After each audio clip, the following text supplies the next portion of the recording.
Кыргызстан мусулмандар дин башкармалыгы сөөк коюуда ысырапка жол бербөө үчүн фатва чыгарды. Анда маркумду коюу жайына эстелик орнотуу токтотулат. Биз азыр учурда Ош шаарындагы эң ири делген эстелик жасоочу жайлардын биринде турабыз. Мындагы кымбат баалуу эстеликтердин баасы 40 000 сомдон 50 000 сомго чейин бааланган. Бул таштар атайын чет өлкөдөн алынып келинет. Маркумду узатууда мына ушундай ашкере чыгымдарды сарптоо негизсиз. Бул багытта оор жоготууну башынан кечирип, ата-энесин жоготкон Мирлан Убайдуллаев жылдык өткөрүүдө өнөмдүү жолун тандап алган. Ал негизги каражатка элдин муктаждыгын чечүүнү туура көрүп, көчөлөрдү жарыктандырып берген. Муну эл туура кабыл алып, колдоого алышкан. Мен атам менен апамдын ошол бул жарык дүйнөнү таштап кеткен аралыгы 4,5 ай болду да. Анан экөөнүн жылдыгын биз өткөрбөдүбүз, өткөрдүк. Мындай кээде салтка дагы эл жашаганда жашашка туура келет экен, бирок ошол мезгилде биз баягы себет же башка чыгымдарды азайтышка аракет кылдык да. Ошол мындай конок келсе келип Куран окутуп эле, анан кийин ошол бир аз дасторкон жайып эле ушундай аракет кылдык. Бирок биз ошол негизги чыгымды элге болсун деп ошол баягы жарыктандыруу маселе, жол маселелери, суу маселелерин карашка аракет кылдык да. Ал эмне чоң мал союп элге таркатсаң ал бир күндө эле жок болот. Биздин негизги максатыбыз жасай турган иш аракеттерибиз узак мөөнөткө элге кызмат кылыш керек да. Мен ушуну калкка дагы сунуштайт элем да. Акыркы учурларда карызга батып сөөк койгон учурлар арбада. Ысырапкерчиликти жоюу коомчулуктун талабы болгон менен бир жолго коюлбай келет. Мындан улам муфтият маркумду акыркы сапарга узатууда ысырапкорчулукту алдын алуу жөнүндө фатва чыгарды. Фатвада Курандан, хадистен бир катар мисалдар келтирилип, сөөк чыккан үйдө 3 күнгө чейин казан асылып, тамак берилбеси эскертилет. Муфтият төмөнкүдөй чечим чыгарган. Азалы үйдө алгачкы 3 күн ичинде мал союлуп, келгендерге дасторкон жайылып, тамак аш берилбесин. Маркумга атап, үчүлүк, бейшембилик, кыркылык жылдык өткөрүү бир дагы диний китепте айтылган эмес. Маркумду коюп жатканда жыртыш таратуу, кийит кийгизүү шариатта жок. Күмбөз тургузуу, эстелик коюу, коргоон айлантуу шариатта жок нерсе ысырапкерчилик. Ага кете турган акчаны жетим жесирлерге, жакыр муктаждарга берсе, сообу пайдасы көбүрөөк болот. Фатваны аткаруу Кыргызстандагы бардык мусулмандар үчүн шариаттык милдет болуп эсептелет. Колучу карак бир туугандарыбыз, мекендештерибиз ошол колунда барларга атандашып, анан кийин ошондой жандыктарды союп коюп, бодомалдарды союп коюп, анан ошол жерде куру намыз калтырып, мен немнемгем деп союп коюп, анан жыйынтыгында көптөгөн карыздар болуп, кредит алып, оор абалга, мындай бир аянычтуу абалга түшүп калган фактылар бар.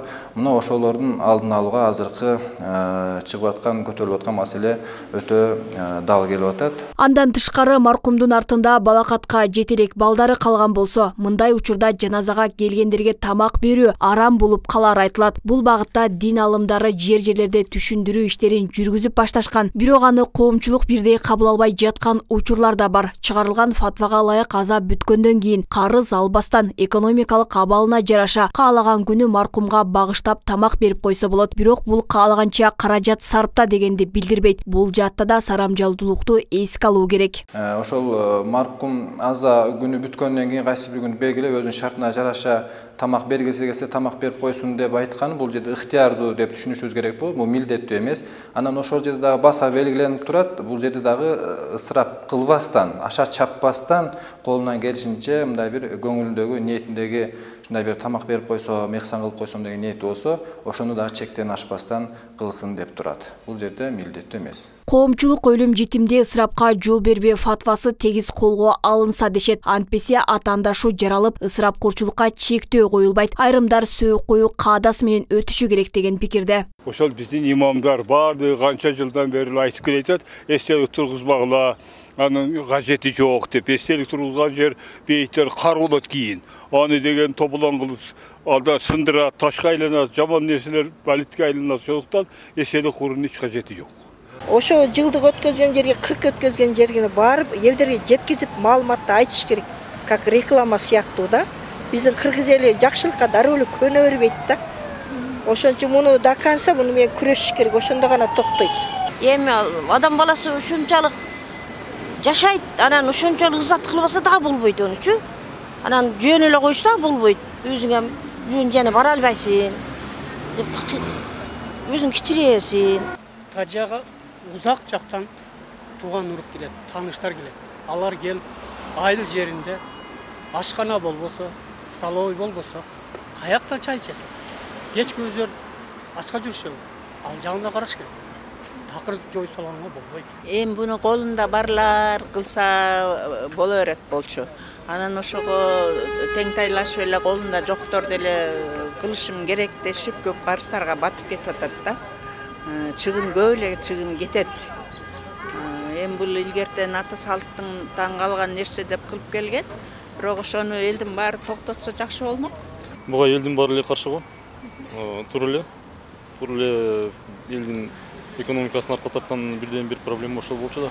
Кыргызстануучу Мелис Мураталиев ысырапкорчулукту тыюу үчүн эң оболу элдин аң сезимин өстүрүү керек деп эсептейт. Мыйзам менен күчкө салып чектөөнүн зарылчылыгы жок деген пикирди карманат. Бул тууралуу той менен сөөк коюдагы ысырапкорлук темасындагы тегерек стол өтүлүп, анда жарлыкты аткаруу механизмдери талкууланды. Биз ысырапкорчулукту жоёбуз десек, анда илим, билим, технологиялык, инженериялык ой жүгүртүүнүн негизинде жана башка жана мындай атын атаса куту сүйүнөт деген билимге, өнүгүүгө басым кылышыбыз керек. Биз азыр чектеп атабыз, тартып атабыз. Бирок жашоонун маңызын каралачы, жашоонун маңызы эмне бул? Адам өнүгүш керек, алдыга жылыш керек, токтобош керек. 5-6-10 кылымдын кейпиндеги жашоонун маңызынан алдыга чыгып, өнүгүш керек да, Япониянын мисалындай. Анда чектебегиле, умтулгула, билим бергиле, шарт түзгүлө, бирок чектебегиле. Буга чейин мамлекет башчы Садыр Жапаровдун Кыргызстанда өлүм чыккан жерде мал союуга тыюу салган жарлыгы жарыяланган. Андан кийин Жогорку Кеңеш Тояш жана маркумду узатуу жөрөлгүлөрүнө чектөө киргизүү тууралуу мыйзам долбоорун коомдук талкууга койгон. Буга баш ийбегендерге 150 000 сомго чейин айып пул салуу сунушталууда. Долбоордо мамлекеттик жана муниципалдык кызматкерлер жана алардын балдары мыйзамды бузса кызматтан бошотула турганы белгиленген. Президент айтып атат, ысырапкорчулукка жол бербейлик, жөнү жок жерден кадыр күткөнгө, каада күткөнгө жол бербейлик. Салтыбызга, каныбызга, адатыбызга каршы келген. Кийинки учурда пайда болгон бир көрүнүштөрдү салт тутуп, аны келип динге байлай коюп, анан мындай кылбаш керек, тигиндей кылбаш керек деген. Бул туура эмес. Сөөгөсүнө жардам бериш керек. Ошон үчүн ысырапкорчулукка жөнү жок кадыр саада күткөнгө, башкалардын эсебинен атаандашып, кредит алгандарга, Россияга барып атамдын ашын же баланын тоюн берем дегендерге Садыр Жапаров өзүнүн указында сунуштап атат.